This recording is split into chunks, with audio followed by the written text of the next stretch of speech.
Yo, konnichiwa. Di video kali ini, Mimin mau ngelanjutin anime Isekai Shikaku. Ini adalah lanjutan dari episode 1 versi animenya.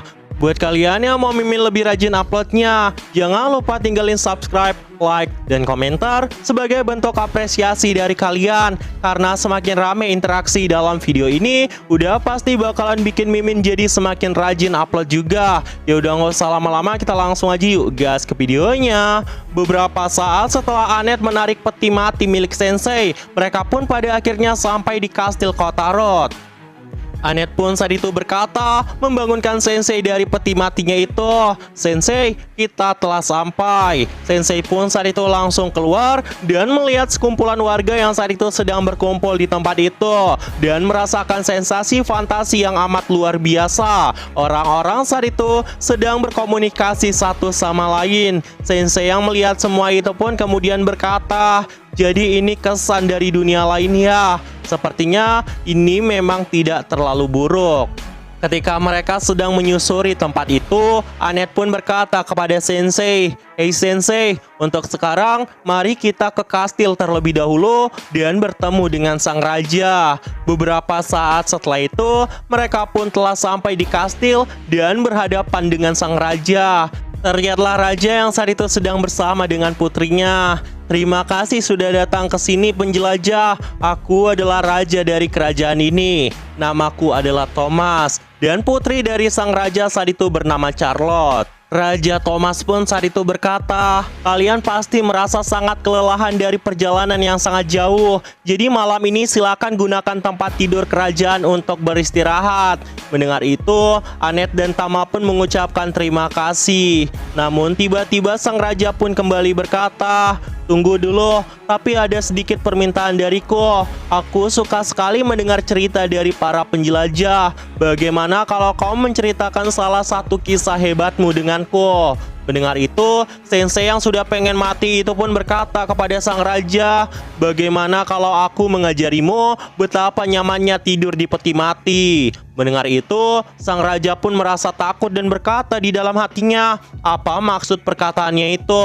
Dia pun mulai salah paham dan mengira bahwa Sensei sudah mengancam dirinya. Untungnya, saat itu Annette membaikkan situasi dengan berkata, "Raja Thomas, ngomong-ngomong, putri Charlotte benar-benar terlihat sangat cantik." Raja Thomas yang mendengar itu pun berkata, "Putriku ini memang sangat cantik. Sebenarnya kami lagi mencari sosok yang akan menjadi calon suaminya." Beberapa saat setelah itu, masuklah dua orang ke tempat itu. Orang yang memakai jira dengan kesatria gagah itu bernama Gomez dan seorang penyanyi cinta bernama Otto. Raja Thomas pun juga berkata, karena pengaruh dari kemarahan Raja Iblis, banyak sekali makhluk sihir yang mulai aktif di beberapa tempat. Akan tetapi, aku telah menua untuk memberikan perlawanan. Namun mereka berdua akan menjadi calon penerusku dan akan menjadi suami dari Charlotte. Tapi sayangnya, Charlotte saat ini masih merasa bimbang untuk memilih antara mereka berdua. Kalau begitu Tuan Penjelajah, aku ingin mendengar dari dirimu, yang mana di antara mereka berdua yang pantas untuk Charlotte, kesatria Gomez atau penyanyi Otto? Ucapnya dengan wajah yang sangat menyenangkan. Namun tiba-tiba dengan wajah yang seperti mau mati lagi, Sensei pun kemudian berkata, "Aku tidak tahu itu. Ini adalah pilihan yang penting yang melibatkan masa depan putrimu. Bukankah begitu? Seorang penjelajah yang baru tiba hari ini tidak akan bisa memberikan saran pada hal seperti itu. Bagiku, Anda itu adalah raja yang sangat kejam dan sangat mengerikan. Lebih tepatnya kau adalah seorang bangsawan yang gagal. Tidak ada gunanya. Aku tidak peduli dengan apapun. Seorang yang gagal seperti diriku tidak pantas berbicara seperti ini," ucapnya sambil meninggalkan tempat itu. Melihat itu, Tama dan juga Annette pun menundukkan kepalanya dan meminta maaf atas sikap dari sang pahlawan. Di sisi lain, kita diperlihatkan Sensei yang saat itu masih terjaga dari tidurnya. Annette pun bertanya, kenapa dirinya itu tidak tidur. Sensei pun mengatakan, "Aku tidak pernah bisa tidur ketika malam." Annette pun tiba-tiba bertanya, "Sensei, orang seperti apa Sachan itu? Belum lagi Sensei menjawabnya, tiba-tiba terlihatlah ekor Tama yang saat itu muncul tepat di samping Sensei. Annette pun langsung menariknya dan melihat Tama yang saat itu sedang tertidur di pangkuannya. Dia pun langsung memarahi Tama dengan berkata, "Dasar tidak tahu malu, memeluk seorang lelaki dengan tidur seperti itu." Dan mereka pun saat itu langsung berdebat di tempat itu. Sensei yang merasa pusing pun langsung meninggalkan ruangan itu dan berjalan-jalan di koridor. Namun ketika dirinya sedang berada di koridor, dia pun bertemu dengan Putri Charlotte dan bertanya kepada sang putri. Sepertinya ini adalah pemandangan yang sangat bagus. Charlotte pun saat itu berkata, "Tuan penjelajah, kenapa kau tiba-tiba ada di sini?" Tapi Sensei saat itu malah mengatakan, "Bukankah ini adalah danau yang sangat indah?" Charlotte pun juga sependapat. Namun seperti biasanya, karena Sensei udah nggak sabar pengen mati, dia pun berkata, "Aku ingin sekali tidur di tengah danau itu dan tenggelam dalam keputusasaan." Namun mendengar itu, Charlotte pun merasa terkejut dan berkata, "Apa yang baru saja dia katakan? Kenapa kau bilang tadi mau tenggelam? Kau ingin bunuh diri?" Mendengar itu, Sensei pun tidak menjawab apapun dan malah berkata kepada Charlotte, "Sepertinya kau berada dalam masalah ya." Mendengar itu, Charlotte pun mengatakan, "Itu benar Sensei, tentang Gomez dan Otto. Aku masih belum bisa memutuskannya. Sejak Gomez datang kemari, dia sekarang menjadi orang kepercayaan di antara para prajurit lainnya. Ayahku juga banyak bergantung dengan Tuan Gomez. Terlebih lagi, aku harus memilih dia. Akan tetapi, Otto merupakan teman masa kecilku. Setiap kala aku sedih, dia akan datang dan menyanyikan lagu yang ia tulis. Aku tidak tahu apa yang harus aku lakukan." Mendengar itu, Sensei pun malah berkata dengan santai, "Tenanglah saja, kau itu berbeda dari diriku.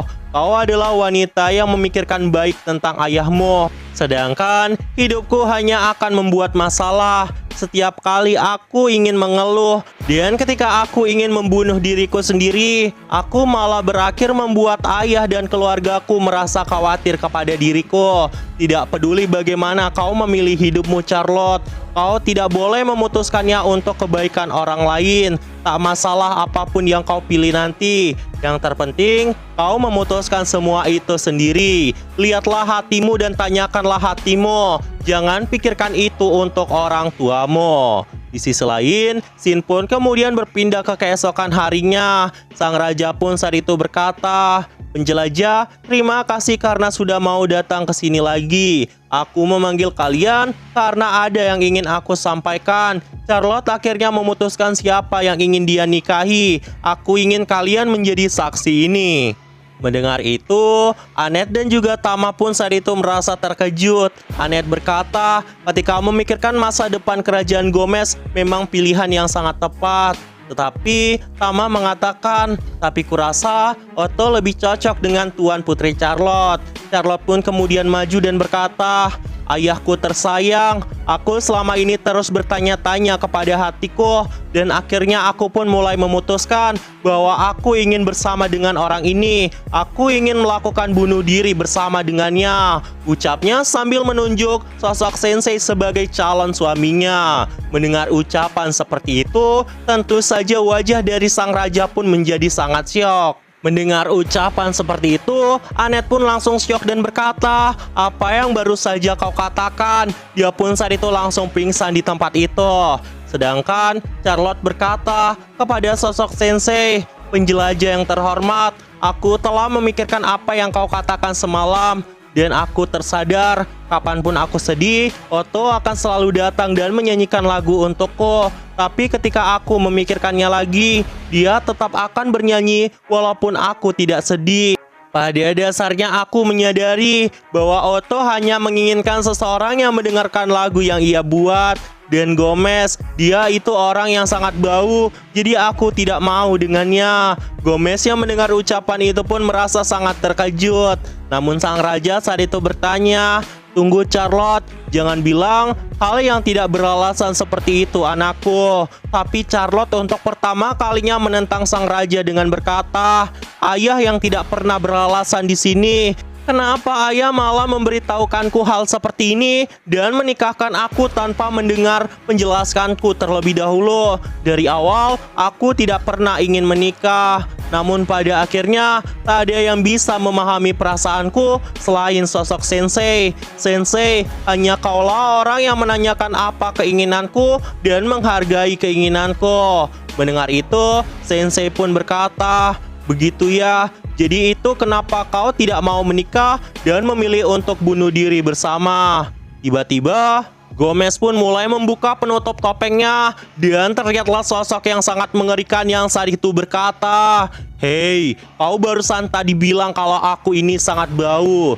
Cih, ternyata kau punya hidung yang sangat bagus ya gadis kecil." Sosok yang ada di balik tubuh Gomez itu ternyata tidak lain adalah monster, bawahan dari kemarahan Raja Iblis yang telah muncul. Itu adalah sosok Minotaur. Gomez ternyata adalah pasukan Raja Iblis. Dia pun kemudian berkata, "Harusnya setelah aku menjadi raja negeri ini, semuanya akan jatuh ke tanganku dan aku akan mempersembahkannya ke tangan Raja Iblis." Tapi ternyata si putri bisa melihat identitasku dengan sangat jelas ya.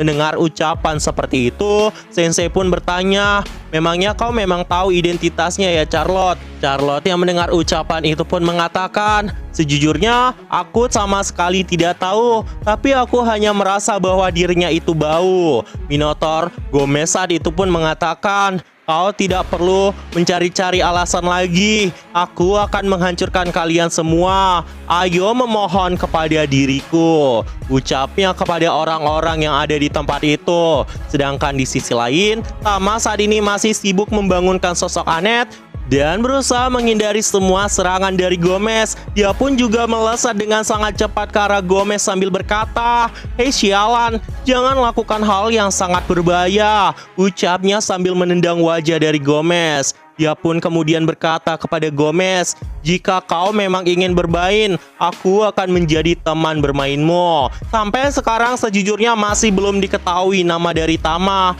Namun narator dalam cerita ini terus-terus saja menyebutnya sebagai Tama. Jadi untuk sementara kita bakal terusin menyebutnya Tama. Di sisi lain, Otto yang melihat itu pun juga berkata kepada Tama, "Kalau begitu, aku akan menyanyikan lagu untukmu. Sekarang, sang pemberani yang maha hebat, majulah dan kalahkan mereka." Lagu dari Otto ternyata memberikan buff yang sangat luar biasa kepada Tama. Sedangkan Sensei malah asik-asiknya mendengar lagu itu dan tidak menghiraukan pertarungan. Tama pun pada akhirnya berhasil melancarkan serangan tepat ke arah sosok Gomez. Tapi Gomez sampai sekarang masih belum tumbang dan malah berhasil melancarkan serangan balik yang membuat dahi dari Tama pun saat itu sampai terluka. Dia pun kemudian tertawa dan berkata kepada Tama, "Apakah kau barusan melakukan sesuatu? Akan aku cabik-cabik dirimu dengan tandukku ini." Namun tiba-tiba Sensei pun malah berkata kepada Gomez, Tuan Banteng, maaf mengganggumu. Bisakah tolong kau membunuh kami berdua terlebih dahulu?" Mendengar itu, Gomez pun terkejut dan tidak mengerti. Namun Sensei pun berkata, "Aku dan dia sama-sama berharap untuk mati. Bisakah tanduk hebatmu itu membunuh kami secara langsung?" Putri yang dengan bodohnya selalu menuruti ayahnya akhirnya bisa membuat keinginan pertamanya. Jadi coba lakukan saja. Mendengar itu, Gomez pun merasa sangat kesal dan berkata, "Jika kau memang sangat ingin mati, aku akan mewujudkannya dengan membunuh kalian secara langsung. Apakah kau memiliki keluhan?" Sensei pun saat itu menggenggam lengan Charlotte sambil berkata, "Lakukan apapun yang kau mau setelahnya. Setelah kami mati, apapun yang terjadi itu bukan urusan kami." Dan dengan begini, keinginan Charlotte juga akan terwujud. Namun tiba-tiba, ketika Gomez melancarkan serangan tepat ke arah mereka, Charlotte pun berubah pikiran dan berkata, "Tidak, aku tidak mau mati. Aku masih ingin hidup dan melindungi orang-orang dari negeri ini." Mendengar itu, Sensei pun tersenyum dan berkata, "Jadi itu adalah keinginanmu yang sesungguhnya. Seperti yang diharapkan, kau memang putri yang sangat baik hati, tapi kau tidak cocok untuk menjadi partner bunuh diriku," ucapnya sambil mendorong sosok Charlotte dan membiarkan dirinya sendiri terkena serangan dari Gomez. Namun tiba-tiba Annette yang sudah tersadar itu pun langsung membentuk beri cahaya di hadapan sang pahlawan sensei. Dia pun berkata, "Kau tidak akan mati selama aku ada di sini."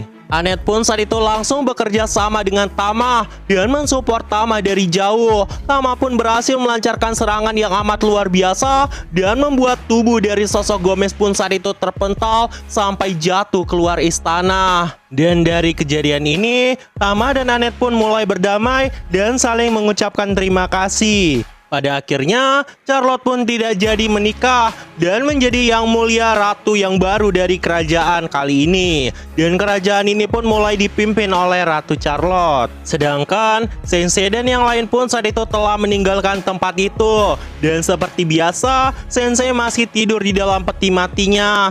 Dia pun kemudian berkata, Charlotte adalah wanita yang berdiri karena keinginannya sendiri. Itu adalah sesuatu yang sangat indah. Tama dan Annette yang sedang menarik tali itu pun berkata, "Iya, itu memang benar. Tapi Sensei, kau juga bisa berdiri dengan kakimu sendiri." Namun Sensei tidak menghiraukan perkataan itu. Dan episode kali ini pun ditutup sampai di sini. Nah, jadi itu aja. Dan tunggu video-video gue selanjutnya dan see you.